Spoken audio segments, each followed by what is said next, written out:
नमस्कार व्यूअर्स, मैं हूं अमीश देवगन और आप देख रहे हैं देश का सबसे लोकप्रिय कार्यक्रम आर पार।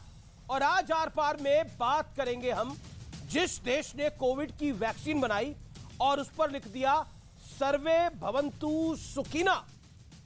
जिस देश में जन्मे स्वामी विवेकानंद ने 11 सितंबर 1893 को अमेरिका के शिकागो में वासुदेव कुटुंबकम का मंत्र दिया।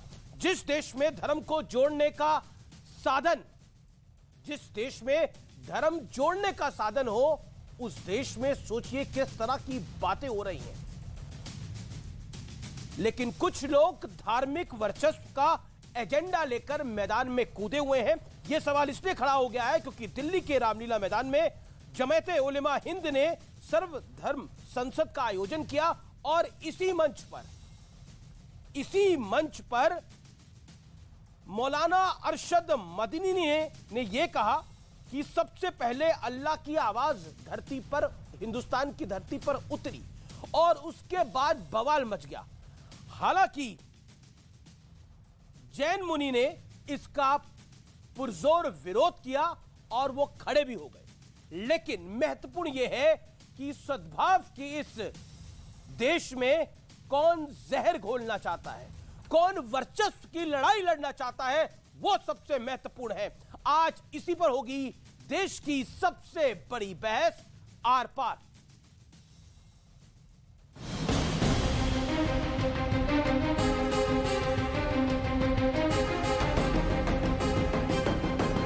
सभी धर्म को एकजुट दिखाने के लिए जमीयत उलेमाए हिंद के मौलाना अरशद मदनी ने सर्वधर्म संसद बुलाई, जिसमें सिख, जैन और हिंदू धर्म से जुड़े बड़े बड़े लोग शामिल हुए। लेकिन यहाँ मदनी ने क्या किया, खुद देख लीजिए। क्या अल्लाह ने, ओम ने इसी धरती के ऊपर मनु को उतारा है? मनु यानी आदम को उतारा है। हमारा यह अकीदा है कि अल्लाह यानी ओम एक है, उसका कोई शरीक नहीं है।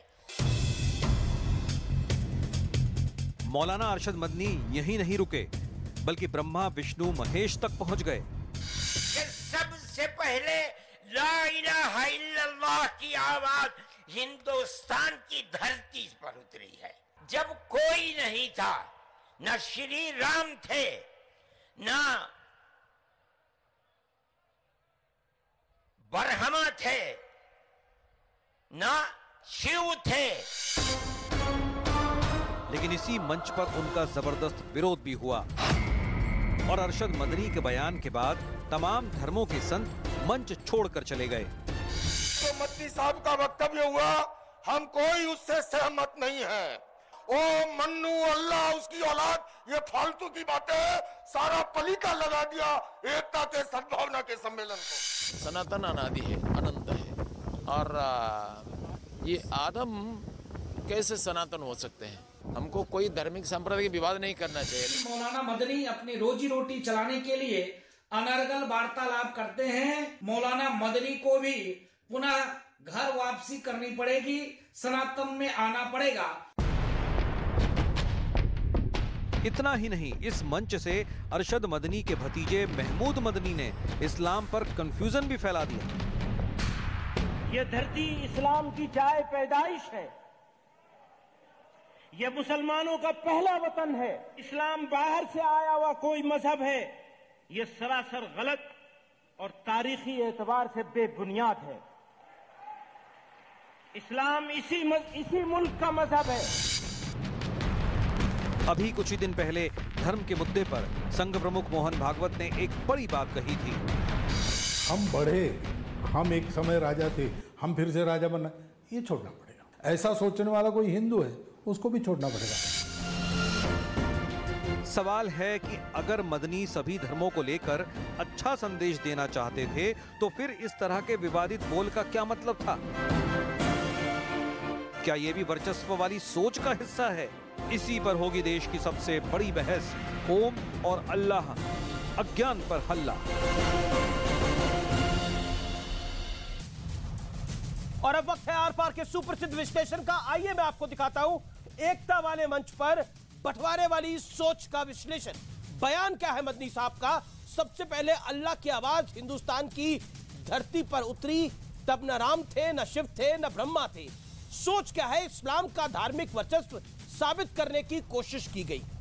बयान, दूसरा बयान मैं पढ़ता हूं। दूसरा बयान है ओम और अल्लाह एक है। मनगढ़ंत थ्योरी से कंफ्यूजन फैलाने की पूरी कोशिश की गई, यह सबसे बड़ी बात है। तीसरा बयान, हिंदुस्तान की धरती मुसलमानों की पहली मातृभूमि है।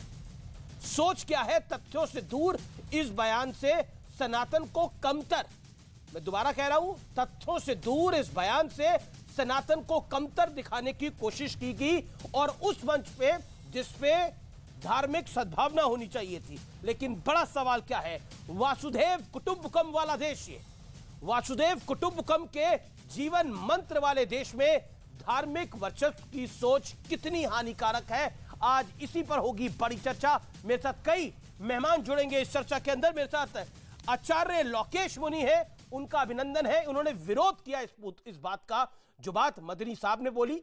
मेरे साथ रिजवान अहमद है, मेरे साथ वारिस पठान है जो कि AIMIM के प्रवक्ता है और पेशे से वकील भी है।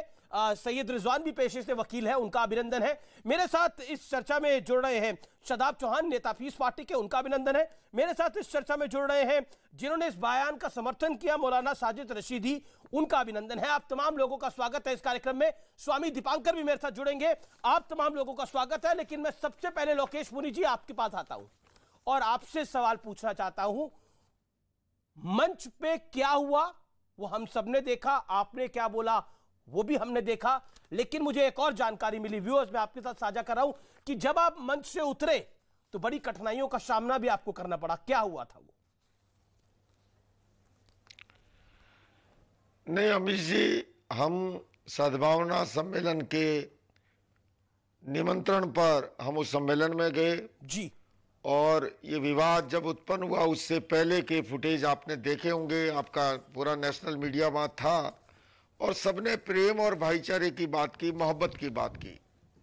किंतु उसके बाद में हमारे असरत मदनी साहब ने जिस तरह से आदम, अल्लाह, मन्नू, ओम एक कहानी ला करके जिस तरह से प्रतिपादित करने की कोशिश की कि जैसे इस्लाम से ही सब निकला, और जिस तरह से राम को, शिव को नकारने की बातें, तो वो भला देखिए, ये मेरी महान सनातन परंपरा की अस्मिता पर सवाल था। सवाल मेरा व्यक्ति का नहीं है। हमारी महान प्राचीन जैन बुद्ध परंपरा, सिखों की शहादत को नकारने की बात थी। उस समय चुप रहते तो बहुत गलत संदेश जाता लाखों के अंदर, और उससे और जो है विघटन बढ़ावा मिलता। तो मैंने उसी समय बड़े अदब के साथ, बड़े सम्मान के साथ, आपने देखा होगा कि जिस दौरान मदनी साहब ने वक्तव्य रखा, किसी ने उनकी बेअदबी नहीं की, किसी ने उनके वक्तव्य के बीच में टोका टाकी नहीं की, और लोकतांत्रिक प्रणाली से हमने उनको सुना। लेकिन ये हमें भी अधिकार था कि हम अपना मंतव्य स्पष्ट करें। मैंने, क्योंकि मुझे सभी सर्वधर्म के संतों ने हमारी सनातन परंपरा के, हमारी सिख परंपरा के, बौद्ध परंपरा को, लेकिन मंच के नीचे क्या हुआ? मैं ये वो मंच पे जो हुआ वो हम सबने देखा, उसके ऊपर हम आगे भी बात करेंगे। लेकिन मंच के नीचे क्या हुआ? हम मंच से जब उतरे, मैं शास्त्रार्थ का न्योता देके जब उतरा मदनी साहब को ये कहते हुए कि आप मेरे पिता तुल्य हैं, लेकिन हम सहमत नहीं है और मैं आपको शास्त्रार्थ का न्योता देता हूँ। उसके बाद जब हम उतरे तो एक, मुझे आज भी मेरी आंखों में वो तस्वीर ताजा है, 6 फुट से लगभग अधिक का इंसान जो है जिस तरह से मेरी ओर लपका, और जिस तरह से वो मेरी ओर जो है हावी होकर के मेरे गिरेबान की ओर जो है उचक करके आ रहा था। ये तो मैं कह रहा हूँ, मैं इतना ही नहीं, मैं ये कह रहा हूँ, मेरे साथ सर्वधर्म के संत उस समय साथ में थे। आप पूछिए सनातन परंपरा के गोस्वामी सुशील जी महाराज से, आप पूछिए सिख परंपरा के परमजीत सिंह चंडोक जी से, आप पूछिए बौद्ध परंपरा के भंते दीपंकर सुमेदेव जी से कि ऐसा हुआ कि, इतना ही नहीं, आप पूछिए विनय शर्मा जी से। मेरे न्यूयॉर्क के मेहमान साथ थे, क्या संदेश गया होगा इस धरती से, उस अमेरिका का मेहमान क्या भाव लेकर के गया होगा। अरे भला हम बुलाए हुए मेहमान का आदर करते हैं। जब हमने मदनी साहब को इतने धैर्य से सुना, हमारे विचारों में सहमति नहीं थी, फिर भी सुना। यही तो खूबी है हमारे इस देश की कि विरोधी विचारों को सुन के भी मन में खेद नहीं हो, अनेकांत का उपासक आग्रह में कैद नहीं हो। मानव मानव में मतभेद है स्वाभाविक, पर मतभेद होने पर भी मन का भेद नहीं हो। किंतु जिस तरह से जबकि आपको पता है जैन मुनि अहिंसा में विश्वास करता है। जी बिल्कुल, जैन मैं जैन मुनियों को फॉलो करता हूं और मैं देखता हूं वो किस तरह से अहिंसा में विश्वास करते हैं। वो तो अपने पैर के नीचे चींटी नहीं आने देते, लेकिन आपकी तरफ कुछ लोग लपके, आपकी गिरेबान तक लपके, ये अपने आप में बहुत खराब बात है। और इस मंच से निश्चित तौर पर एक बड़ा संदेश हम देना चाहते हैं कि इस तरह की घटनाएं नहीं होनी चाहिए और आपको प्रॉपर सुरक्षा व्यवस्था आपकी होनी चाहिए, क्योंकि आपने एक नॉर्मल बात करी, लेकिन उसके बाद जिस तरह से लोग आपके ऊपर झपटे वो जायज नहीं था, वो गलत है। मैं बाकी मेहमानों का भी रुख करूंगा। शादाब चौहान भी अपना हाथ खड़ा कर रहे हैं। जी मुनी साहब, मैं आपका रुख करता हूं। जी मैं आपको मौका दूंगा आगे, मैं आपको मौका दूंगा आगे। वारिस पठान भी मेरे साथ है। वारिस पठान, जब बात आरएसएस चीफ मोहन भागवत ने कही थी कि अपना वर्चस्व की बात छोड़नी पड़ेगी कि हम राजा थे और हम राजा ही रहेंगे, क्या आपको लगता है उस बात में आप विरोध कर रहे थे? बात तो यही थी कि अमीश भाई, आवाज आ रहा है मेरा ना? जी आ रहा है, बिल्कुल आ रहा है। देखिए अमीश भाई, सबसे पहली बात मैं बताना चाहूंगा, मैं ना मौलाना हूं, ना मुफ्ती हूं, ना आलिम हूं, ना हाफिज हूं, ना इस्लामिक स्कॉलर हूं। मैं हूं एक एडवोकेट, एक विधायक और एक नेशनल स्पोक्स पर्सन हूं, पार्टी का सियासतदार हूं। तो मैं अपनी बात उस विषय के हिसाब से रखूंगा।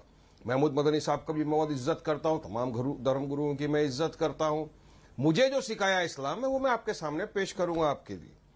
देखिए, हमको ये सिखाया गया है कि हजरत आदम अलैहिस्सलाम, सबसे पहले अल्लाह सुब्हानहू तआला ने उनको दुनिया में भेजा। हम सब आदम अलैहिस्सलाम की औलाद हैं। आदम अलैहिस्सलाम सबसे पहले हिंदुस्तान में आए, तो हिंदुस्तान हमारे बाप की जागीर है, हम तो ये मानते हैं।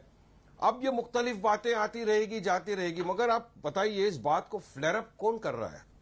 अब आपने कभी धर्म गुरु बैठे हुए उनसे पूछिए कि धर्म सांसद के अंदर जो मुसलमानों के नरसंहार की बात करते हैं, क्या वो सही है? आपके हिसाब से ओवर अल्लाह भी सिखाया गया है आपके धर्म में इस्लाम?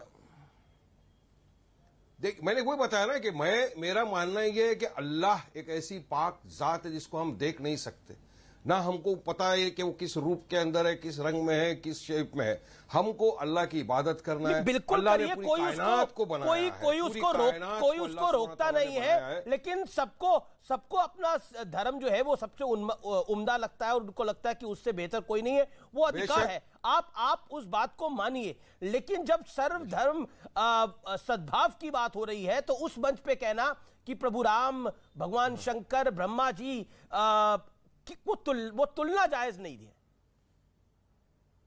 लेकिन अपने आप ही को सुप्रीम मान लेना वो भी जायज नहीं। साहब है, वरिष्ठ आदमी है, वो बताएंगे, वो अपना सफाई देंगे जो भी उन्होंने कहा उसके बारे में। लेकिन मैं तो बताऊंगा, हर एक इंसान को अपना अपना रिलीजन, अपना अपना धर्म प्रैक्टिस करने का अधिकार है। ये अधिकार हमको संविधान ने भी दिया है। संविधान के अंदर आर्टिकल जो फंडामेंटल राइट गारंटी करता है हमको, अमीश भाई आपको अपना धर्म पालन करिए, मैं अपना धर्म पालन करूंगा। हमको इस्लाम सिखाता है। तो अल्लाह की तुलना कर दी ना एक साथ। नहीं बोलना, मैं किसी के खिलाफ बोलता भी नहीं हूं।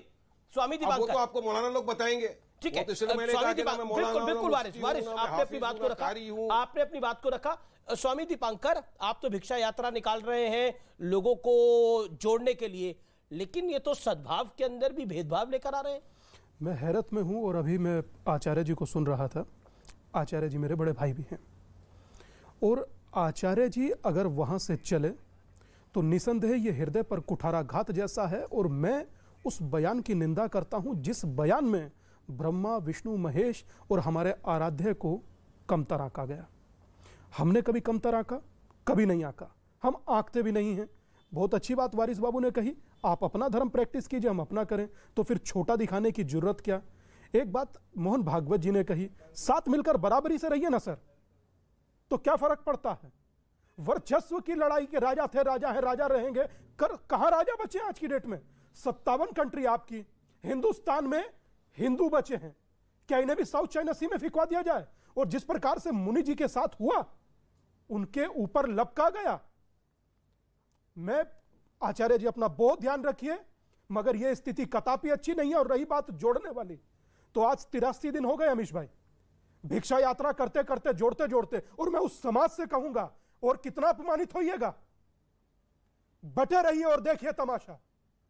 एक जैन सन्यासी ने, जैन मुनि ने मंच से उठकर जाना पसंद किया। नहीं, सिख गुरु भी गए वहां से उठकर, वहां से बाकी धर्मों के गुरु थे, उठकर गए।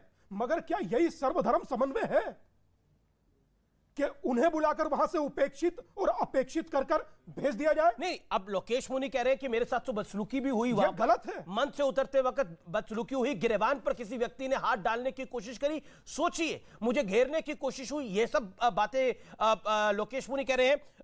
आपने समर्थन किया था, मैं आना चाहता हूं आपके पास रशीदी साहब, आपने समर्थन किया था इस बयान का, क्यों? प्यार इत्मीनान से भी तो हम रह सकते हैं। ये देश जो है संविधान से चलता है, सुनिए मेरी बात, ये देश संविधान से चलता है और संविधान ने मुझे अपनी आस्था प्रकट करने की, उस पर अमल करने की, उसका प्रचार प्रसार करने की खुली छूट दी है। मदनी साहब ने एक लाइन ये बोल दो और उसके नीचे कुछ भी बोलो, आस्था, एक लाइन संविधान के लिए बोल दो, उसके नीचे यार कुछ भी बीच में बोलो। टोका टाकी करते हो भाई, बोलिए आप। मतलब बीच में टोका टाकी क्यों करते हो? नहीं, आपको पॉइंट बता रहा हूं, कम से कम 3 मिनट तो बोलने दो, 2 मिनट तो बोलने दो। बोलिए, आप अपनी बात करो। सुनिए, कुरान ने हजरत आदम अलैहिस्सलाम का जिक्र कई बार किया है, और हजरत आदम अलैहिस्सलाम दुनिया में सबसे पहले इंसान थे हमारी आस्था के मुताबिक, और हमारी ही आस्था के मुताबिक हजरत आदम अलैहिस्सलाम सबसे पहले पैगंबर थे, मैसेंजर ऑफ गॉड थे। ये मेरी आस्था है, मैं किसी की आस्था पर चोट नहीं कर रहा हूं। मदनी साहब ने किसी की आस्था पर चोट की। आप किसी पे थोपेंगे क्यों? बात ही रख रहे हैं हम आपकी। नहीं, तो आप जब बोलेंगे, आप बोलेंगे, नहीं, अब आप बोलेंगे ब्रह्मा जी से बड़े हैं, प्रभु राम से बड़े हैं, भगवान शंकर से बड़े हैं, तो दिक्कत वही हो जाती है। सुनिए, सुन लो मेरी बात, सुन लो मेरे भाई, बीच में टोका टाकी अच्छी नहीं है, बात कट जाती है, मैं सीधी सी बात बोल रहा हूं। सुनिए, आप अपनी सुप्रीमेसी अपने दिमाग में रखिए, आपको रखनी है तो, लेकिन उसको मंच पे क्यों बोला जाएगा? सुप्रीमेसी कौन सी है इसमें यार? मैं अपनी आस्था बता रहा हूं, आपको सुप्रीमेसी दिख रही है? मैं अपनी आस्था प्रकट कर रहा हूं, आप सुप्रीमेसी की बात कर रहे हो? मेरी आस्था भी सुप्रीमेसी हो गई अब। तो आस्था की बात कर रहा हूं, आस्था तो ये है, आस्था तो ये, सुनो मेरे भाई, हिंदुओं की आस्था है कि महादेव से बड़ा कोई नहीं। अब वो भी बोले हर जगह जाकर, तो फिर हम समाज में तो बंटवारा चाहते हैं ना। उनकी आस्था को हम कब नकार रहे हैं? हमने कब बोला कि हिंदू ये आस्था ना रखें? मदनी साहब ने कब बोला कि हिंदू ये आस्था ना रखें? मदनी साहब ने भी नहीं बोला, मैं भी नहीं बोल रहा हूं। और लोकेश मुनि जी, मैंने सुनिए 1 मिनट, लोकेश मुनि जी, कल पूरे दिन आप चैनल पर रहे, आपने ये हाथ डालने वाली बात कल पूरे दिन में नहीं कही, नंबर 1।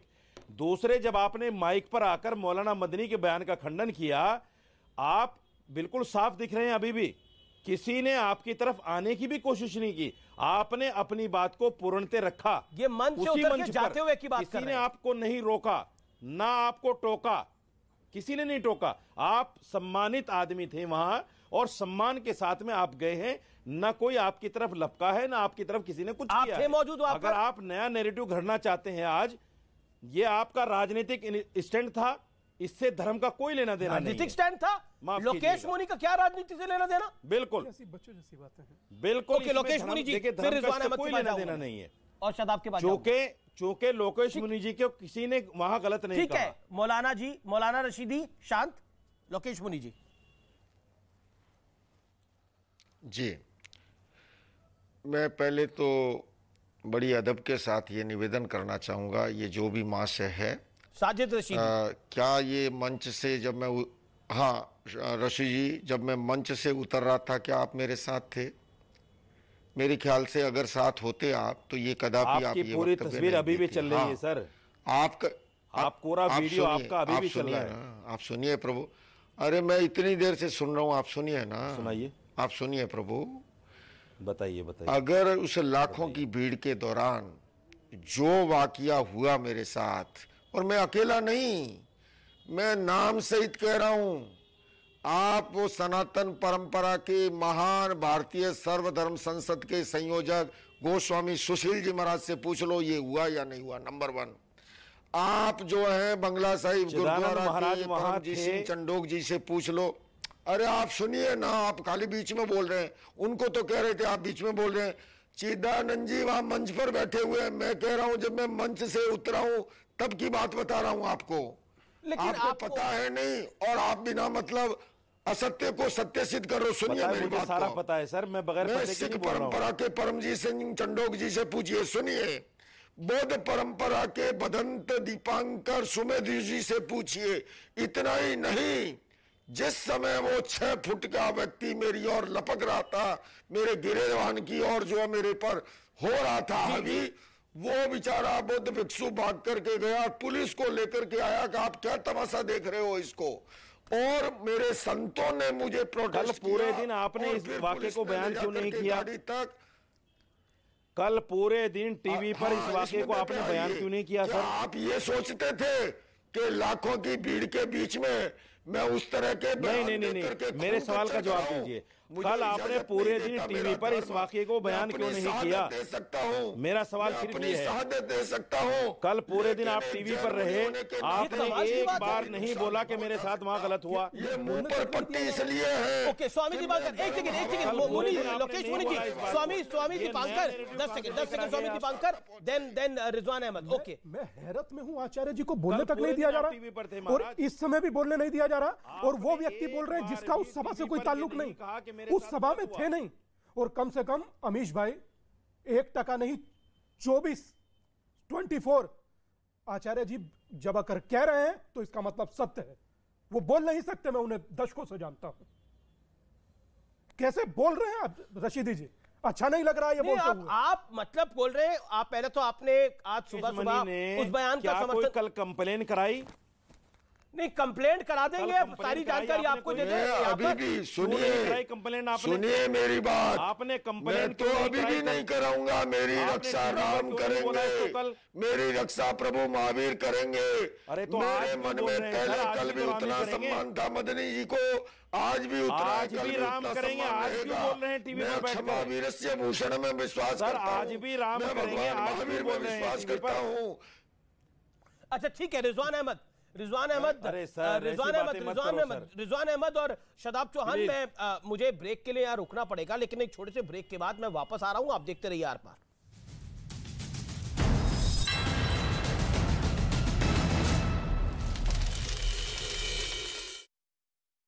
के तहत चुनाव का रास्ता साफ हो गया। सुप्रीम कोर्ट ने जम्मू कश्मीर में परिसीमन को चुनौती देने वाली याचिका खारिज कर दी। महरौली में कब्जा कर बनाई गई दुकानों को बुलडोजर चलाकर किया गया ध्वस्त। दूसरे अवैध दुकानों के मालिक को दुकान खाली करने का आदेश दिया गया। दिल्ली के महरौली में अवैध निर्माण पर प्रशासन का बुलडोजर चला। मकान ढहाए जाने के खिलाफ लोगों ने गुस्सा जाहिर किया है। झारखंड के गिरिडीह में जमीन धंसने की वजह से मलबे में फंसा बुलडोजर ड्राइवर को किसी तरह बाहर निकाला गया, सुरक्षित निकाला गया। बाबा बागेश्वर धाम के पीठाधीश्वर धीरेन्द्र शास्त्री ने एक बार फिर हिंदू राष्ट्र की मांग दोहराई। मध्य प्रदेश के छतरपुर में बागेश्वर धाम में धीरेन्द्र शास्त्री ने कहा, हिंदू राष्ट्र बनना ही लक्ष्य है, ये बनाना मकसद है। मध्य प्रदेश के मंडला में सरकारी कर्मचारी पर रिश्वत लेने का आरोप, रुपए लेते वीडियो हुआ वायरल। महाराष्ट्र के पुणे में जान जोखिम में डालकर निर्माणाधीन पुल पार करने को मजबूर हुई महिलाएं। पुल का काम बंद होने से बढ़ी परेशानी। गांव के लोगों ने प्रशासन से जल्द पुल बनवाने की अपील की। रामचरितमानस विवाद के बाद स्वामी प्रसाद मौर्य का फिर विवादास्पद बयान। आतंकियों से की साधु संतों की तुलना, कसाई भी बताया।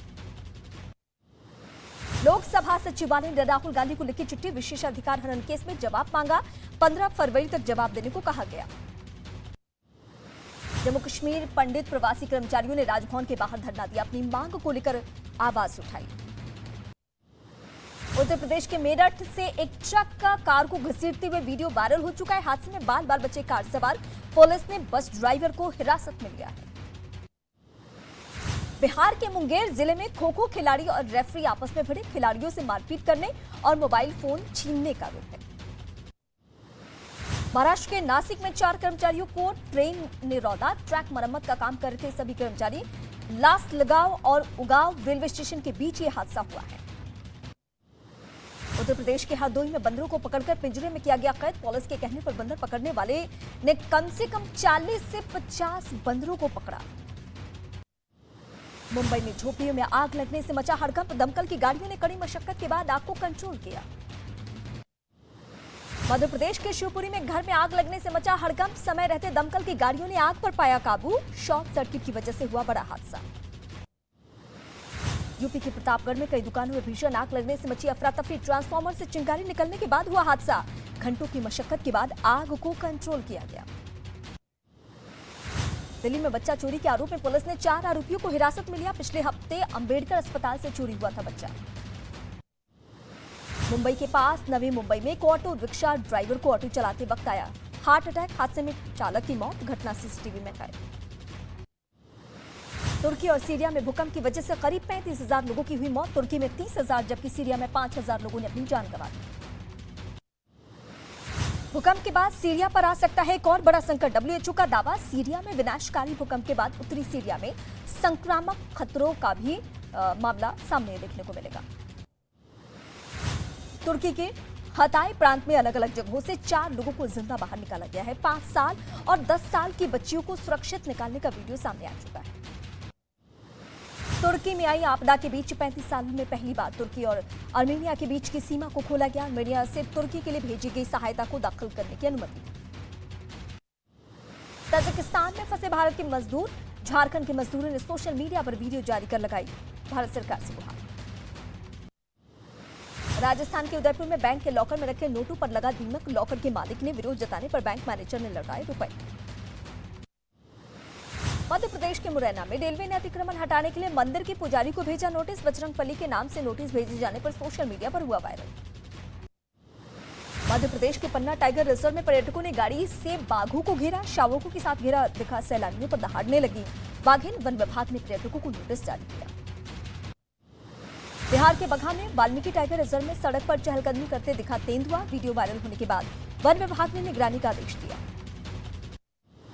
हरियाणा के रेवाड़ी में लंदन ब्रिज फन फेयर मेले में हुआ झूला टूटकर नीचे गिरा। वहां हादसा हुआ। हादसे में 2 बच्चे समेत 3 लोग गंभीर रूप से जख्मी हो चुके हैं। लोगों ने प्रशासन पर लापरवाही बरतने का आरोप लगाया।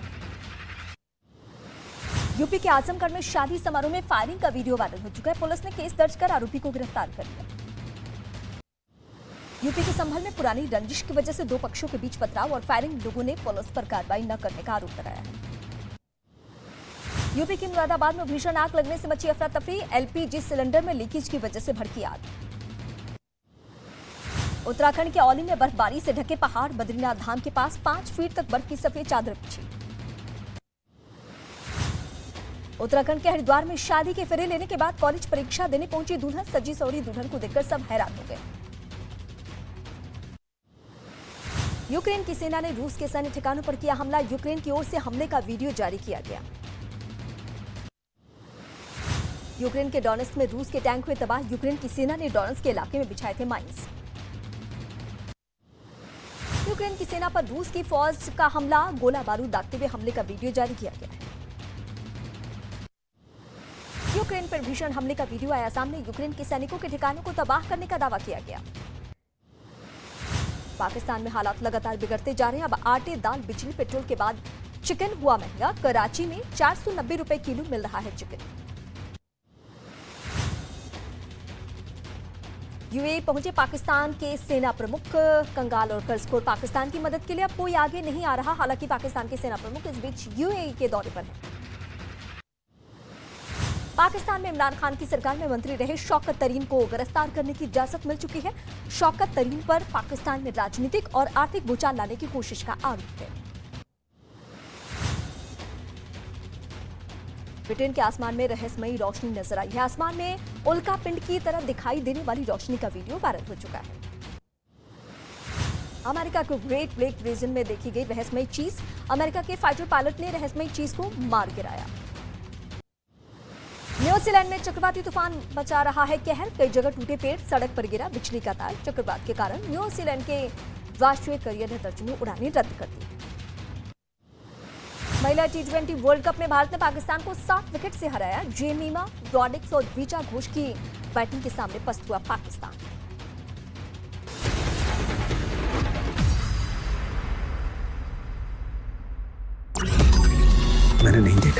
इस तरह का चीट, इस तरह का क्रिमिनल माइंड पूरे जेल स्टाफ को ब्राइब कर देगा। मैं सोच भी नहीं सकता था गवर्नमेंट फंक्शनरी को इम्पर्सनेट करता था, आवाजें बदलता था। टारगेट भी बहुत पावरफुल, धनवान लोगों को करता है। ये एक ही चीज से रुक सकता है, अगर आप इसकी जीभ काटें। न्यूज चैनलों के इतिहास में पहली बार न्यूज 18 इंडिया की web series FIR number 208 streaming now. मैंने नहीं देखा इस तरह का चीट, इस तरह का क्रिमिनल माइंड पूरे जेल स्टाफ को ब्राइब कर देगा। मैं सोच भी नहीं सकता था गवर्नमेंट फंक्शनरी को इम्पर्सनेट करता था, आवाजें बदलता था। टारगेट भी बहुत पावरफुल, धनवान लोगों को करता है। ये एक ही चीज से रुक सकता है, अगर आप इसकी जीभ काटें। न्यूज चैनलों के इतिहास में पहली बार न्यूज 18 इंडिया की web series FIR number 208 streaming now.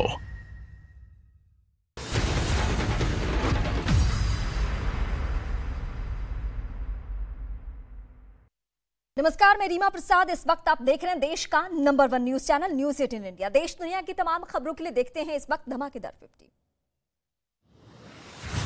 Bengaluru में पीएम मोदी ने 14वें एरो इंडिया शो का शुभारंभ किया। शो में तेजस समेत कई जेट विमानों ने उड़ान भरी। 17 फरवरी तक चलने वाले इस एयर शो में मेक इन इंडिया की झलक देखने को मिलेगी। एरो इंडिया शो में पीएम मोदी ने किया संबोधित, कहा एयर शो में मित्र देशों से भागीदारी बढ़ी। बेंगलुरु में एरो इंडिया शो के उद्घाटन के बाद पीएम मोदी ने देखी प्रदर्शनी। एयरफोर्स स्टेशन में लगाई गई प्रदर्शनी। त्रिपुरा के अगरतला में पीएम मोदी करेंगे रैली आज दोपहर। वेलकम बैक व्यूअर्स, आप देख रहे हैं आर पार न्यूज 18 इंडिया पर। देश का सबसे ज्यादा देखे जाने वाला कार्यक्रम इस समय की ब्रेकिंग स्टोरी है। मदनी पर और उनके भाई पर, उनके भतीजे पर, दोनों पर केस दर्ज किया गया है। दिल्ली पुलिस ने शिकायत दर्ज की गई है। ये समय की बड़ी ब्रेकिंग स्टोरी है। मैं आपको बता देता हूं, मुकदमा दर्ज करने की मांग हुई है। दिल्ली पुलिस के कमिश्नर को चिट्ठी तक भेजी गई है। शिकायत में महमूद मदनी का भी नाम है। बहुत स्पष्ट रूप से धार्मिक उन्माद फैलाने का एक गंभीर आरोप उन पर लगाया गया है। ये समय की बड़ी ब्रेकिंग स्टोरी है। अरशद मदनी के खिलाफ भी शिकायत है। मेरे साथ इस चर्चा में कई मेहमान जुड़े हुए हैं, लेकिन 2 मेहमानों तक मैं अभी तक नहीं जा पाया। शादाब चौहान के पास और रिजवान अहमद के पास। रिजवान, मैं आपके पास आता हूं और आप इस दौर में आप ही से शुरुआत करता हूं। मेरा सीधा सवाल है, भारत एक ऐसा देश है जो वैक्सीन बनाता है और वैक्सीन पर लिख देता है सर्वे भवन्तु सुखिना, और जो फिलॉसफी में यकीन करता है वासुदेव कुटुंबकम की, लेकिन यहां पर फिलॉसफी है सर्वोच्च होने की, सुप्रीम होने की। जी हाँ, शुक्रिया। जय हिंद, वंदे मातरम। जिस चीज को आप सनातन धर्म का अपमान मान रहे हैं, मेरे हिसाब से तो मदनी साहब ने पूरे इस्लाम को ही कंफ्यूज करके रख दिया भाई। हम मदनी साहब के बयान पर सारी रात जागे, अल्लाह जाने क्या, सॉरी अल्लाह जाने ना, ओम जाने क्या होगा आगे। भाई बड़े कंफ्यूजन है। इस्लाम को चौराहे पे लाके खड़ा कर दिया। आज मुसलमान को अपनी हिस्ट्री से कंफ्यूज कर दिया। अभी बता देता हूं, बहुत देर बाद आए। अभी देखिए पेट में दर्द होना शुरू होगा, सीट की बेल्टें बांध लो। एक तो मदनी साहब ने साफ कह दिया कि मनु जिसको पूछता था उसका कोई आकार नहीं है, वो हवा है, वो ओम है और वही अल्लाह है। पहली चीज, यानी नमाज पढ़ने के लिए अगर हम अपने दिमाग में अल्लाह का तसव्वुर करते हैं तो मदनी साहब के हिसाब से अब हम ओम का भी तसव्वुर कर सकते हैं। ओम की कोई तस्वीर नहीं है, मैंने माना, पर दिमाग में हम तसव्वुर ओम का कर सकते हैं। पहला बड़ी घटना इस देश की, मुबारक हो देश के लोकतंत्र को और सांप्रदायिक सौहार्द को, पहली चीज। दूसरी चीज, उन्होंने साफ कह दिया मनु और आदम एक हैं, हम तो मनु के चरणों में के, हम तो मनु की औलाद हैं। तो जो अरबी भाषा पर यकीन करते हैं वो आदम बोलेंगे, और भारतीय जो मूल भारतीय मुसलमान हैं वो उसी को मनु बोलेंगे। और छोटे मदनी साहब ने यह कह दिया कि भारत में सबसे पहले मुसलमान आया था। यानी अब हमारी मातृभाषा संस्कृत हो गई, ना कि अरबी। अब जब आदम अलैहिस्सलाम इस देश में उतरे, जैसा हमारे वारिस भाई ने बताया, तो आदम अलैहिस्सलाम ने सबसे पहले अल बैत अल हरम काबे शरीफ की बुनियाद रखी थी। अल्लाह के लिए अल्लाह का घर बनाया था, ओम का घर बनाया था। इसका मतलब काबे शरीफ इंडिया में है, अरब में नहीं है।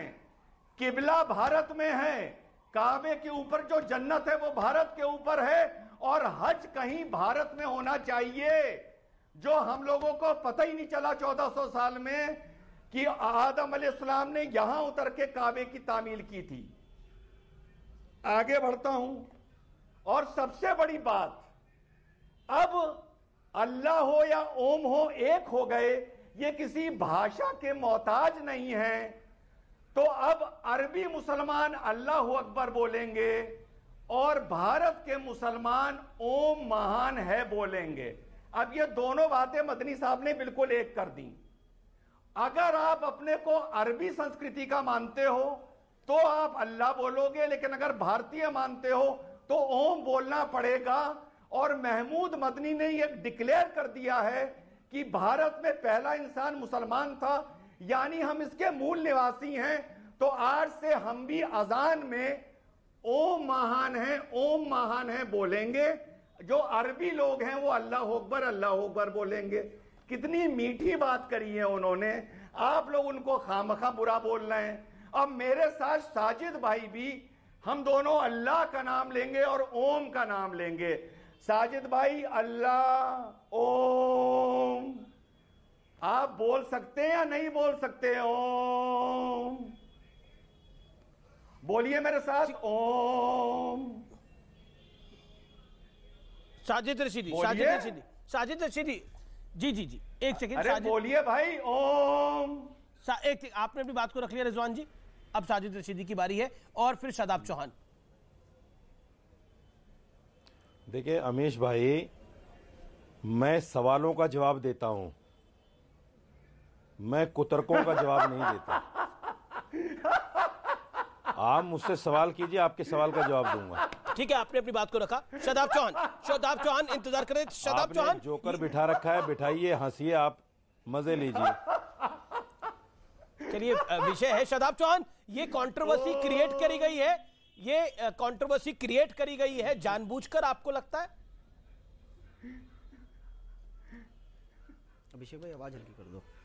शादाब जी। नहीं, अमीश भाई, बहुत ही स्पष्टता के साथ मैं एक बात कहूंगा कि मैं ना आलिम दीन हूं, ना मैं कोई स्कॉलर हूं, लेकिन उलेमाए किराम के कदमों में बैठ करके जो मैंने दीन सीखा है उसमें 2-3 हमारे बिलीफ हैं जो हम बहुत ही स्पष्टता से कहेंगे। किसी को अच्छा लगे या न लगे, ये मेरे भारत के संविधान का अनुच्छेद 25 मुझे अनुमति देता है। मैं बता दे रहा हूं। फिर भी अल्लाह पूरी कायनात का मालिक है। अल्लाह इज क्रिएटर नॉट क्रिएशन।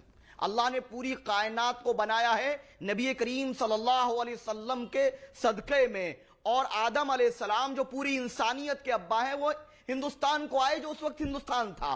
तीसरी चीज, जो कोई भी दुनिया में पैदा होता है वो फितरत इस्लाम पे पैदा होता है, कोई भी हो चाहे। लेकिन आपने भी बड़ा कंफ्यूजन कर दिया। आप तो अपने आप को राम का वंशज कहते हैं, आप कहते हैं मैं क्षत्रिय हूं, आप तो अपने आप को राम का वंशज भी मानते हैं। आपने खुद कई बार मेरी चर्चाओं में बोला।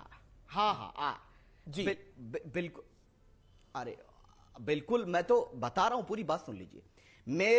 मेरे वालिद यानी मेरे पूर्वज श्री राम और श्री राम के और तमाम इंसानों के पूर्वज आदम अलैहिस्सलाम, ये पूरी इंसानियत ये गलत, ये गलत है। ह्यूमन ऑन अर्थ है। नहीं, ये गलत है। ये आपका बिलीफ हो सकता है, ये आपका बिलीफ हो सकता है, लेकिन अगर हम साइंस की भी बात करें, छोड़ दीजिए अपने बिलीफ को, छोड़ दीजिए, हम साइंस की बात कर लेते हैं। रुकिए, रुकना पड़ेगा। आपने बड़ी बात बोली, मैं क्यों छोड़ूंगा अपने बिलीफ को? विवादित बोली, जिसकी मैं निंदा करता हूं, लेकिन मैं अब आपको बोलता हूं साइंटिफिकली, राम सेतु के पत्थर कितने पुराने हैं? 7000 साल पुराने। कहां से आगे 7000 साल पुराने पत्थर? इस बात के पीछे क्या लॉजिक है अब आपका? आप सुन लीजिए, जवाब सुनिए। एक स्वामी दिवाकर कुछ कहना चाहते हैं। राम सेतु का साइंटिफिक जवाब सुनिए। यही दिक्कत है। नहीं स्वामी जी को सुनूंगा मैं, बहुत अच्छे आदमी हैं, उनकी बात का जवाब दूंगा, लेकिन मुझे 10 सेकंड दीजिए। आप अपने को मानिए, खूब अच्छे से प्रैक्टिस कीजिए, कहीं कोई आपत्ति नहीं, स्वामी जी मगर जब आप दीजिए ना, आपको मैं शदाब मौका दूंगा आगे। आप दूसरे को कमतर आंकते हैं, नीचा दिखाते हैं। आपने राम को पूर्वज बताया और उससे ऊपर कोई और बता दिया, यहां दिक्कत है। आपने राम सेतु के पत्थर की आयु पूछी, इन्हें पता नहीं होगा। 7000 ईयर्स, वो छोड़ दीजिए, उससे आगे चलिए। नोबेल पुरस्कार फिजिक्स में उसे मिला जिसने कहा कि गॉड पार्टिकल तो है पर दिखता नहीं है। कौन है गॉड पार्टिकल? कब से कहते हैं कण कण में परमात्मा है। आज छोड़ दीजिए, अगर जो यहां की स्थिति देखूं तो भी जो गंगा बहती है 50,000 साल पुरानी, ऐसा कहा जाता है वेदों में। आप कहां रुकिएगा? आप अपने को बड़ा दिखाइए सर पर, अपने घर पर, टीवी पर ऐसा बोलते हैं। आप क्या मैसेज दे रहे हैं? मैं यही कहना चाहता हूं अमीश बाबू। नहीं, गलत बोला आपने शदाब, ये गलत बोला। और रोचक ये आपको अपने मन में बिलीव रखिए। क्या स्वामी दीपांकर ने एक बार भी नाम लिया? और अगर ये ले लेते तो क्या हाल होता इनका? वो छोड़ दीजिए कि आज सुन लीजिए, जो कल वहां पर मदनी जी ने कहा ब्रह्मा विष्णु महेश के बारे में, अपने बारे में कहिए लाख छूट, और वो बड़े हैं, कोई बात नहीं, मगर जो कहा यही कोई सन्यासी कहता किसी धर्म संसद में, हो सकता है कि अपना माथा पकड़कर बैठ जाते हैं, गले की नस फाड़ लेते, मगर कोई नहीं बोलता। इसीलिए कहता हूं, बटिए और नोटंकी का शिकार होइए, स्वामी जी, बटिए और ये प्रपंच देखिए, बटिए और ये ड्रामा देखिए। क्यों कहा मुनि जी ने? क्यों उठकर आ गए वहां से? अब ओके कहीं तो शदाब कुछ कहना चाहते, Shadab Chauhan. Swami ji allow me to respond. No problem, बोलिए प्लीज, गो हेड। लेकिन अपने शब्दों को वापस लीजिए, आपने जो बोला। दो बातें हैं, हाँ स्वामी, नहीं सुन लीजिए। आप अगर मेरे परिवार की बात करेंगे, श्री राम क्षत्रिय थे, मैं भी क्षत्रिय हूं। ये आप जब कह रहे हैं, मेरे परिवार का हिस्सा है, बिल्कुल नहीं मानता राम क्षत्रिय। मेरी आस्था नहीं है, लेकिन मेरा परिवार तो है ना वो। अब मेरे परिवार क्या बात कर रहे हैं आप बताइए कहां लिखा राम क्षत्रिय थे? शादाब बताओ कहां लिखा राम क्षत्रिय थे? स्वामी जी आप बात को मैं कह रहा हूं डंके की चोट पर, चुनौती के साथ बताइए कहां लिखा राम क्षत्रिय थे? कौन कह रहा राम क्षत्रिय नहीं थे? और कौन आप बताइए कौन थे? बोलिए। राम भगवानों की जात बताइएगा। थे आप, भगवानों की जात बताइएगा। आप क्षत्रियों से क्यों इतनी नफरत करते हैं? आप क्षत्रियों से क्यों? क्षत्रिय का अर्थ क्या है पहले ये जानिए। करते हैं सर, आपने पढ़ा है क्षत्रिय समाज आज पढ़ा है, जो आस्था का विषय भी है, शादाब जो रक्षा करते थे रण में, वो क्यों करते हैं? देवताओं को तो कम से कम मत बांटो यार। क्षत्रियों से कितना बांट दिया आप लोगों ने। जो बड़ी जिम्मेदारी के साथ करेगा, याद रखिए, प्लीज अलाउ मी, नहीं होगा। अमीश, आप 2031 की जनगणना में 1931 आप क्षत्रियों से प्रेम कीजिए। 3000 जातियां थी, आज 6000 जातियां। भगवानों को भी जातियों में बांट दिया जी, और गलत बोल रहे हैं, भगवानों को जातियों में बांट रहे हैं। ठीक है, आचार्य लोकेश मुनि कुछ कहना चाहते हैं।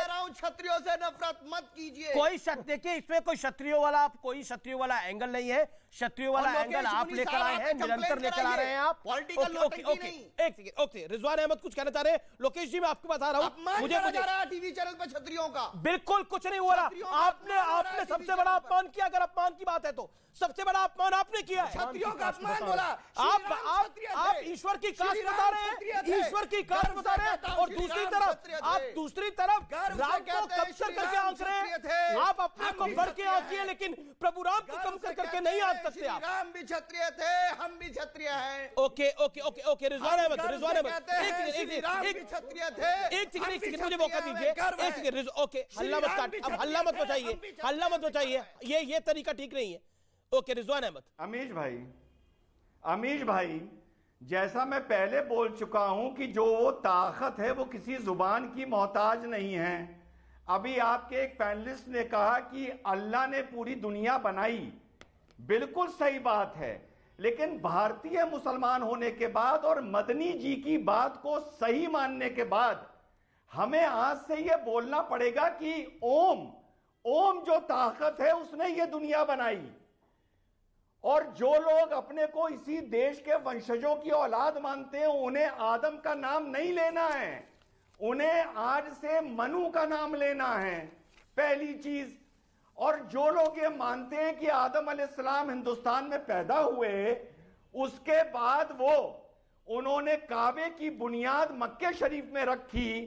अब रशीदी भाई पूरे देश को बताएंगे कि आदम अलैहिस्सलाम बीबी हव्वा के साथ भारत से अरब की तरफ कब गए और क्यों गए? आपको कारण भी पता होगा ना, क्यों गए और कब गए? जवाब लेते हैं। जब आपको यह पता है कि आदम अलैहिस्सलाम हिंदुस्तान में आए, अब जवाब लेते हैं। रशीदी भाई, आप पूरे देश को रशीदी बताइए साहब, कब गए? रशीदी साहब जी पता है आपको? देखिए हमेश एक बात समझ लीजिए, हम कहते हैं ला इलाहा इल्लल्लाह कि अल्लाह के सिवा कोई इबादत के लायक नहीं।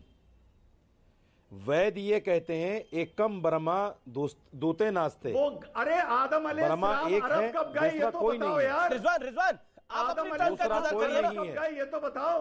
रिजवान जी आप अपनी टर्न का इंतजार करिए। रशीदी जी बोलिए। हमीश कुरान और वेद का सार एक है। हम कहते हैं अल्लाह एक है, दूसरा कोई नहीं। वेद भी यही कहते हैं ब्रह्मा एक है, दूसरा कोई नहीं।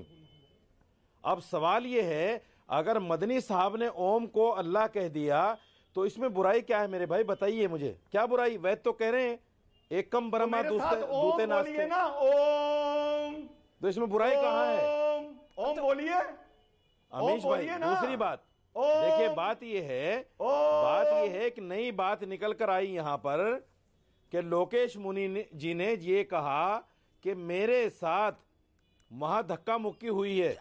मैं लोकेश मुनि जी से हाथ जोड़कर अपील करता हूं, उस प्रोग्राम को बदनाम करने की कोशिश मत कीजिए। वो बात पुरानी हो गई, बात ना टालो। उसको बदनाम करने की कोशिश मत कीजिए। वहां आपके साथ किसी ने कोई हाथ आपकी तरफ उठाने की भी कोशिश नहीं की। बाइज्जत आपको वहां से पुरानी बात हो गई। ये विषय आप इसके बारे में आप मिस्टर रशीदी कई बार बात कर चुके हैं, लेकिन मैं तो सिर्फ साइंटिफिक लॉजिक की बात करता हूं। अगर हम साइंटिफिक लॉजिक की भी बात करें, आस्था को थोड़ा साइड पे रख के साइंटिफिक लॉजिक से भी बात करें तो बहुत सारी चीजें। ओके रिजवान अहमद आपको 10 सेकंड दिए, देन लोकेश मुनि। अरे भाई मैं साइंटिफिक को नहीं मानता, मैं कुरान को मानता हूं। आप मानिए, कोई मना नहीं कर रहा, आप मानिए ना। लेकिन सुप्रीमेसी की ये सुप्रीमेसी जो मोहन भागवत ने बोला, ये जो वर्चस्व दिखाने की गुंजाइश है ना, इसे बंद कर दीजिए। अपने पास रखिए, सब अपने अपने धर्मों में खुश रहे, अपने तरीके से पूजा अर्चना करे, इबादत करे, वो उनका अधिकार है, लेकिन सुप्रीमेसी किसी की नहीं है। मैं तो सिर्फ इतना मानता हूं, कुरान जो कहेगा साजिद रशीदी वो मानेगा। ओके, आपका भारत का संविधान की बात कर रहे थे। ओके अमीश भाई 10 सेकंड। ये संविधान के खिलाफ नहीं जो मैं बोल रहा हूं। अमीश भाई ये संविधान के खिलाफ नहीं जो मैं बोल रहा हूं। अमीश भाई अभी राशिद जी ने कहा कुछ कि हम तो भाई ला इलाहा इल्लल्लाह को मानते हैं, यानी अल्लाह एक है। ठीक, मेरा सीधा सा सवाल है कि क्या मौलाना साहब मदनी साहब की इस बात को मानते हैं कि अगर अल्लाह एक है तो ओम भी एक है और अल्लाह और ओम एक है? ठीक है, मैं सवाल लेता हूं। रशीदी साहब, क्या ओम और अल्लाह एक है, जो बात मदनी साहब ने बोली और जिसकी बात बार बार पैनलिस्ट भी कर रहे हैं? Your reaction to it? देखिए, पढ़े लिखों के लिए मैंने सारी बात बता दी है। अब मैं इससे ज्यादा तशरीह नहीं कर सकता। पढ़े लिखों के लिए सब बता दिया मैंने। सवाल तो जायज है ये। जो पढ़ा लिखा है वो समझ गया।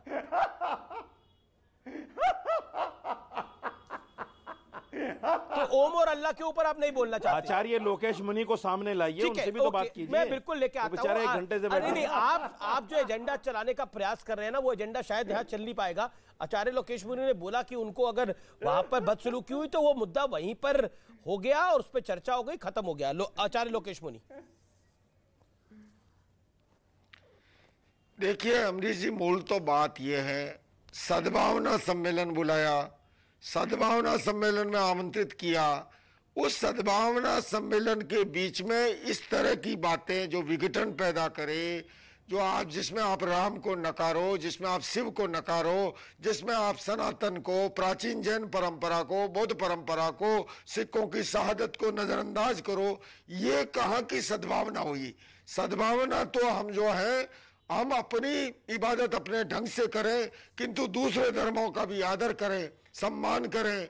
आपको जो बात सूट नहीं होती है, मैं कह रहा हूं जब मन से उतरा सर्वधर्म के सारे संत साथ में थे, सनातन परंपरा, सिख परंपरा, बौद्ध परंपरा, क्या वो सारे झूठ बोल रहे हैं?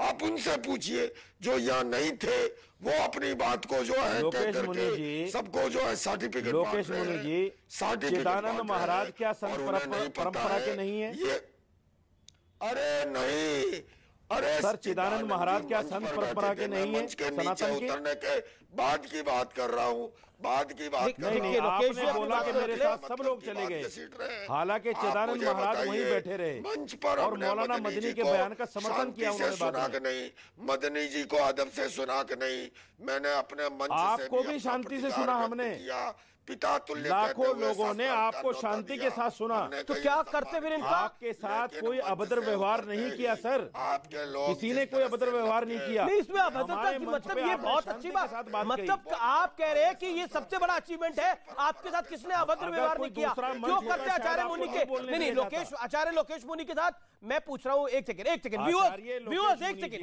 ये जो अभी बात बोली गई, मैं इसके ऊपर आता हूँ। ना, एक सेकंड रशीदी साहब, आचार्य लोकेश मुनि के साथ अभद्र व्यवहार क्यों करते लोग? उन्होंने ऐसा क्या बोला था?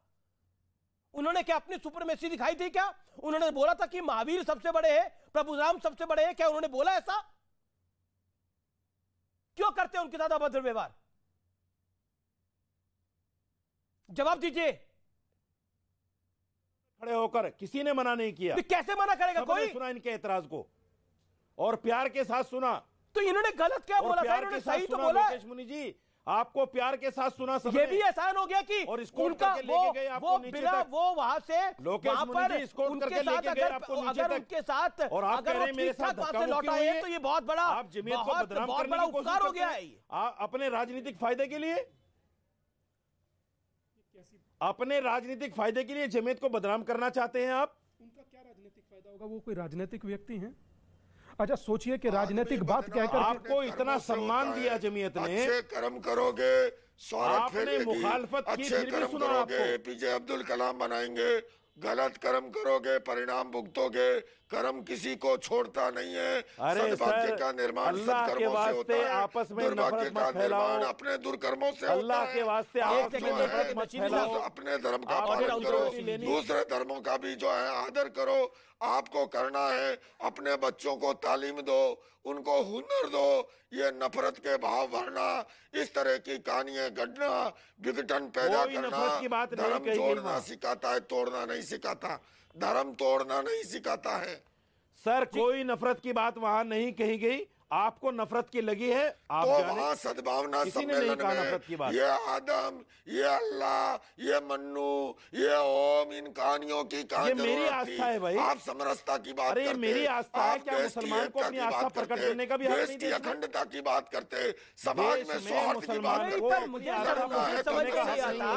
लड़ना है तो पर्यावरण प्रदूषण से लड़ो। आपकी जो आस्था है वो आप अपने साथ रखिए, आप अपनी जो आस्था है अपने साथ रखिए, अपने घर पे रखिए, अपने परिवार के साथ रखिए, अपने समाज में रखिए। लेकिन ये कहना कि मेरा समाज बड़ा है दूसरे का समाज छोटा है, वो जायज नहीं है।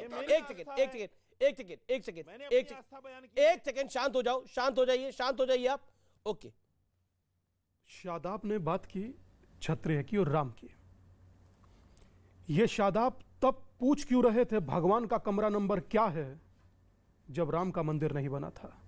100 साल से ज्यादा इस क्रिया को चलते हो गए और 500 साल से ज्यादा संघर्ष को, तब इनके भीतर का क्षत्रिय मौन था। भगवान श्रीमद् भगवत गीता में कृष्ण ने साफ कहा, अध्याय नंबर 4 श्लोक नंबर 13 पन्ना नंबर 176, चातुर्वर्ण मया सृष्टम गुण कर्म विभाग्यशः। क्षत्रिय वो होता है जो रक्षा करता है। राम ने रक्षा की और आज भी समाज में क्षत्रिय समाज की रक्षा करते हैं। मगर आप क्या वही क्षत्रिय हैं जो रक्षा करते हैं और अपने कर्म के अनुसार क्षत्रिय होता है, जाति के अनुसार नहीं होता? और भगवान की जाति में चुनौती से कहता हूं, भगवान की जाति बताइए। और मनु और उस पर चर्चा कर रहे थे रशीदी जी, सिर्फ इतना सा उत्तर दीजिए कि मनु है कितने? शास्त्र में कितने मनुओं का जिक्र है? वर्तमान कौन से मनु का टाइम चल रहा है? मात्र बोलने के लिए बोलना नहीं सर। जब राम का कमरा नंबर 10,000 कमरों की जिक्र होती थी तब आप कहां थे शादाब बाबू? जब राम को रोज अपमानित किया जाता था तब आप कहां थे? जवाब दे रहा हूं स्वामी जी। सुनिए शादाब भाई, वर्तमान की स्थिति क्या है? रामचंद्र कह गए सिया से ऐसा कलयुग आएगा, रामलला तो कागज में दिखाते आपको, बाकी कोई ना दिखाएगा। यह स्थिति है वर्तमान में। मोहन भागवत ने एक बात बोली थी जिसका जिक्र करना बहुत जरूरी है। मैंने इस कार्यक्रम की शुरुआत में भी कहा था कि भारत में मुसलमानों को डरने की कोई जरूरत नहीं है, लेकिन उन्हें अपने वर्चस्व का दावा छोड़ देना चाहिए। हम बड़े हैं, ये सोच छोड़नी होगी। शदाब बोलिए आप। अमीश भाई मैं एक बात एक शदाब चौहान बोलिए। शदाब चौहान बोलिए। हाँ अब 10 सेकंड। हाँ 10 सेकंड। स्वामी जी, बड़े प्रेम से कहूंगा कि हम वही क्षत्रिय हैं और श्री राम भी क्षत्रिय थे, लेकिन बात जिस आज के मुद्दे पर है, हमने अगर स्वेच्छा से घर वापसी कर ली, ये मेरा संवैधानिक अधिकार है। और हमारा तो बिलीफ है कि जो कोई दुनिया में पैदा होता है वो मुसलमान पैदा होता है, लेकिन हम किसी पर थोपते नहीं हैं, हम किसी को बुरा नहीं कहेंगे। तो आखिरी चीज ये है कि आज देश के अंदर अगर कोई प्रगति की बात करता है, आज एक कोई है बागेश्वर धाम, वो कहता है कि हम हिंदू राष्ट्र बनाएंगे। आप उस पर नहीं बोलते स्वामी जी, आप बोलिए उस पर कि भारत संविधान से चलेगा। ये देश किसी की प्राइवेट प्रॉपर्टी नहीं है। शादाब भाई सुनिए, खिलाफ कोई नहीं बोलेगा। सुनिए 10 सेकंड आपने कहा ना, 10 सेकंड आपने कहा, बलि का बकरा बनाया जाएगा अरशद साहब को। 10 सेकंड आपने कहा ना, अब मुझे सुनिए, मैं कौन हूं? मैं हिंदू हूं और ये मेरा राष्ट्र है। तो मैं अपने राष्ट्र को अपना राष्ट्र ना कहूं? आपकी 57 कंट्री, 56 कंट्री अरब कंट्री है ना, वो यूरोपियन कंट्री, क्रिश्चियन कंट्री है ना। श्री राम ये क्षत्रियों के क्या बात कर रहे हैं घात है। अगर कोई बात कहे तो अमीश भाई ये कैसे गलत नैरेटिव पेश करते हैं? क्षत्रियों का अपमान है श्री राम। नहीं देखिए ना, क्षत्रियों की कोई बात हुई है ना, ये इलॉजिकल बात करना बंद करिए। ओके रिजवान अहमद, आपने बोला था कि इस देश के एक चर्चा में बोला था कि इस देश की एक कौम जो है वो बहुत बेचारी है। आपने हिंदुओं की तरफ इशारा किया था, बहुत बेचारी है, उनके पास एक अपना देश भी नहीं है। लेकिन अब तो जिस तरह की बातें कही जा रही हैं इस डिबेट के दौरान भी, या फिर मदनी साहब ने भी जो बोला, मोहन भागवत ने गलत क्या बोला था कि भारत में मुसलमानों को डरने की कोई आवश्यकता नहीं है, लेकिन उन्हें अपने वर्चस्व का दावा छोड़ देना चाहिए। हम बड़े हैं, ये सोच छोड़ देनी चाहिए। अगर ऐसा कोई हिंदू या कम्युनिस्ट भी सोचता है, उसको भी छोड़ देनी चाहिए। अपनी सुप्रीमेसी दिखाने की होड़ तो अब छोड़नी पड़ेगी। जी शुक्रिया। सुप्रीमेसी दिखाने की देखिए भाईजान बीमारी है, कुछ 100 साल तो ये बीमारी चल गई, लेकिन अब कम से कम 100-200 साल से हमारी कौम ने मॉडर्न हिस्ट्री में पूरी दुनिया में कोई ऐसा काम नहीं किया है कि हम ये कहें कि हमने ये योगदान दुनिया को दिया है, सिवाय तेल के जो अल्लाह की दी हुई नेमत है। इसके अलावा एक भी साइंटिफिक डिस्कवरी हमारी नहीं है। पहली चीज जो दिबांकर जी ने बात बोली, ना लोगों को यह पता मनु कितने हुए, कल्प क्या होता है, मनवतरा क्या होता है, किसी को कुछ नहीं पता है। और रशीदी भाई का अपने तो आज मजा लगा दिया, मौलाना कहलाते हैं और इनको यह नहीं पता कि आदम अलैहिस्सलाम भारत में आने के बाद अरब की तरफ काबे शरीफ बनाने के लिए कब गए, अगले को कुछ पता ही नहीं। बस हवाई कि आदम यहां आए, आदम यहां आए। अरे आए तो बताओ ना, यहां से गए क्यों और कब गए यहां से अरब? जवाब रशीदी जी बोलिए, 10 सेकंड। वो क्या जवाब देगा? अमीश देखिए, ना तो मौलाना मदनी साहब ने सुपरमेसी की बात की है, ना हम सुपरमेसी की बात कर रहे हैं। हमने अपना बिलीव बयान किया है कि हमारा यकीन है, हमारी आस्था है, हम अपनी आस्था बयान कर रहे हैं। जवाब नहीं इसके क्या हिंदुस्तान में मुसलमान को अपनी आस्था बयान करने का क्या लॉजिक है? आस्था दिखाइए, किसने मना करा है? लेकिन सुप्रीमेसी की क्या बात है? अपनी आस्था बयान करने का अधिकार नहीं है। Okay Shadab Chauhan 5 second. जब तौहीद की बात की जाएगी, जब तौहीद की बात की जाएगी, अल्लाह का पैगाम दिया जाएगा, लोग बिल मिलाएंगे, लेकिन हम सबको पैगाम देते हैं, आइए ला इलाहा इल्लल्लाह मुहम्मद रसूलुल्लाह किसी पर थोपेंगे नहीं। वर्तमान इस देश का सबसे पवित्र कोई ग्रंथ है तो वो संविधान है, और जो संविधान कहता है वो होता है, मगर संविधान में थोपा कुछ नहीं जाता। इसलिए सबको अपने धर्म की प्रैक्टिस करने का अधिकार है, थोपने का नहीं। बहुत बहुत शुक्रिया आप तमाम लोगों का वार्ता जुड़ने के लिए। लेकिन निष्कर्ष के लिए मैं यही बोलूंगा कि भारत एक ऐसा देश है जहां पे वासुदेव कुटुंबकम की विचारधारा है। भारत एक ऐसा देश है जो वैक्सीन बना के लिख देता है सर्वे भवंतु सुखिना। भारत एक ऐसा देश है जिसके अंदर सेकुलरिज्म तभी तक एग्जिस्ट करता है जब तक यहां पर मूल समाज सद्भाव से रहता है।